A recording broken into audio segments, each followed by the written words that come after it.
আজকে ছিল ছুটির দিন, তাই একটু ভিন্নভাবে দিনটা কাটালাম। তাই ভাবলাম বিশেষ কিছু রান্না করি। তাই ডিম আর ফুলকপি দিয়ে তৈরি করলাম পোলাওয়ের মতো এক মজাদার পদ। ঘর জুড়ে ছড়িয়ে পড়লো সুন্দর ঘ্রাণ।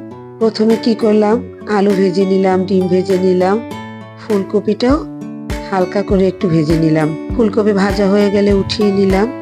তারপরে চাল পেঁয়াজ দিয়ে ভেজে নিলাম। ভাজার পরে সেখানে আবার সব যা যা ভাজা হয়েছিল সবগুলো দিলাম।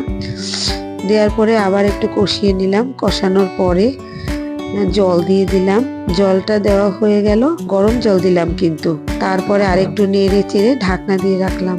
হয়ে গেল পোলাও। ফাঁকে আবার মাছদেরকে খাবার দিতে গেলাম। আমার একটি অ্যাকুরিয়াম আছে, সেখানে ওদেরও তো খাবারের প্রয়োজন। সকাল হয়ে গেছে, তাই ওদেরকে একটু খাবার দিলাম। এরপরে আবার আমি ফিরে এলাম রান্নাঘরে। পোলাওর ভিতরে ঘি দিলাম। এই যে মশলাগুলো দেখছেন, সেই মশলাগুলো দিয়েই আমি আমার প্রতিদিনের রান্না বান্না সুস্বাদুভাবে তৈরি করি। পোলাওটা কিন্তু রেডি হয়ে গেছে। এখন তৈরি হয়ে গেল পোলাও রান্না।